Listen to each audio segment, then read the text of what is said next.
Salam sejahtera Bapak Ibu Saudara-saudari yang dikasihi Tuhan. Jumpa lagi dalam renungan harian kita bersama saya Suster Petronella Burukaro KSCC.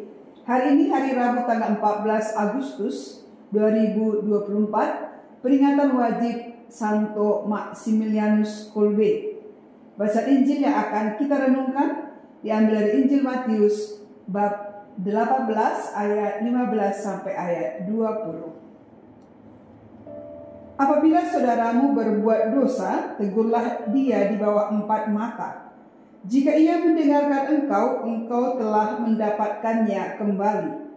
Jika ia tidak mendengarkan engkau, bawalah seorang atau 2 orang lagi, supaya atas keterangan 2 atau 3 orang saksi, perkara itu tidak disangsikan. Jika ia tidak mau mendengarkan mereka, sampaikanlah soalnya kepada jemaat. Jika ia tidak mau juga mendengarkan jemaat, pandanglah dia sebagai seorang yang tidak mengenal Allah atau seorang pemungut cukai.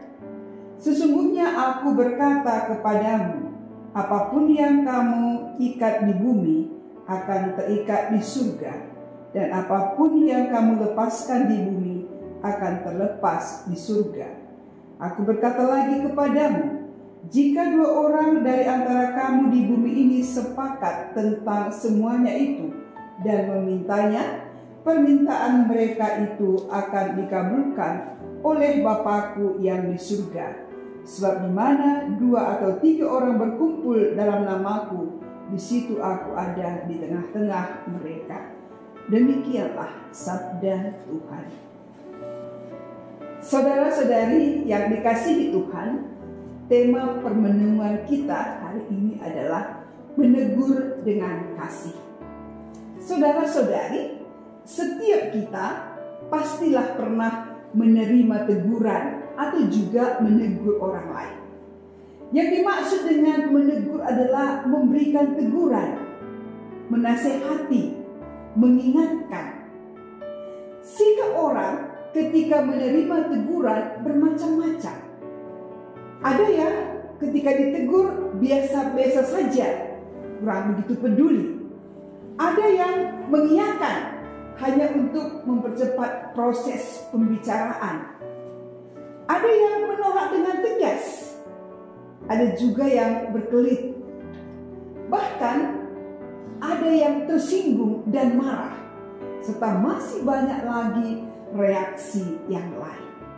Maka dalam menegur seseorang, beberapa hal yang perlu kita perhatikan. Pertama adalah menegur yang dilandasi dengan kasih.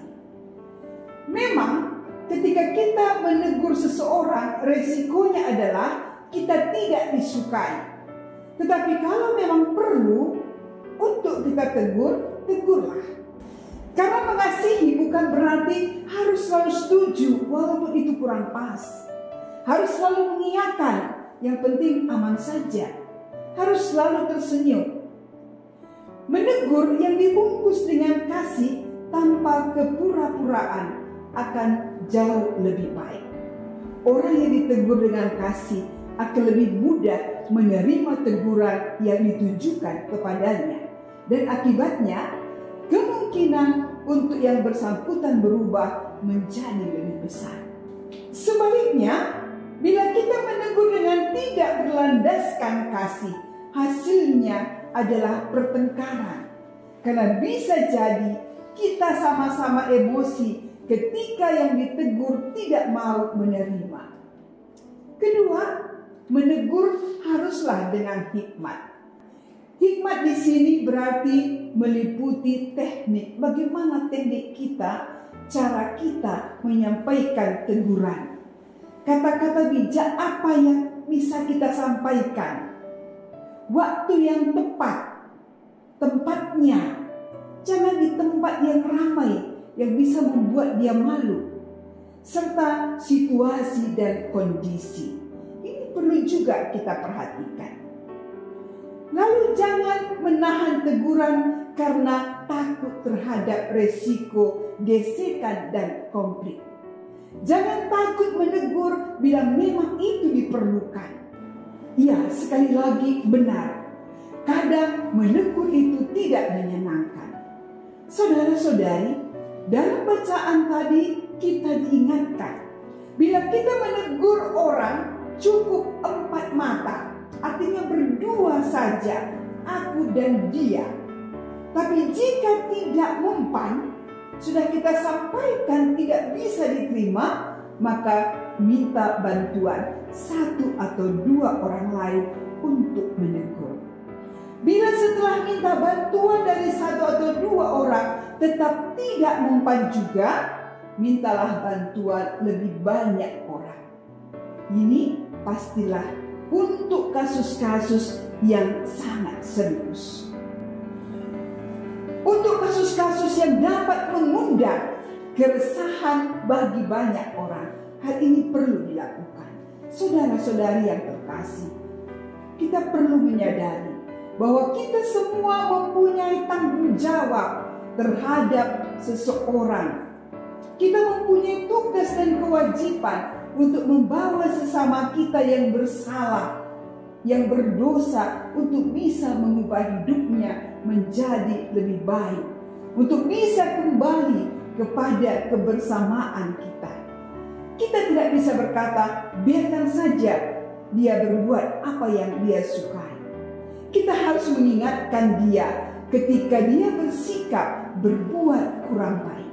Saudara-saudari, teguran akan menjadi semakin indah kalau dilakukan melalui langkah-langkah yang manusiawi. Ada nasihat demikian. Apabila Anda membicarakan keburukan seseorang, jangan lupa memulai dan menutupnya dengan doa. Indah sekali. Apabila Anda membicarakan keburukan seseorang, jangan lupa mulai dan menutupnya dengan doa. Maka gosip itu akan berubah namanya menjadi sharing. Apakah Anda setuju dengan nasihat ini? Kalau kita sudah mulai dengan doa, maka hati kita sudah semakin damai, semakin tenang, mengingatkan saudara akan lebih santai. Maka lewat sabda Tuhan hari ini, Tuhan mengingatkan kita, apabila kita melihat saudara kita berbuat dosa, berbuat kesalahan, jangan langsung gosipkan. Tapi pertama-tama kita harus menegurnya di bawah 4 mata. Ini berarti kita diminta berbicara langsung dengan pihak yang kita anggap berbuat kesalahan supaya jelas. Dengan melakukan demikian, kita bisa segera mendapatkan penjelasan dan kita dapat membantu sesama kita kembali ke jalan yang benar, menjadi manusia yang lebih baik lagi. Ini sebuah tindakan kasih, karena tujuannya adalah kembalinya saudara kita kepada hidup yang benar, seperti Santo Maximilianus Kolbe yang rela berkorban, memberi dirinya dibunuh demi menyelamatkan orang lain. Tuhan memberkati.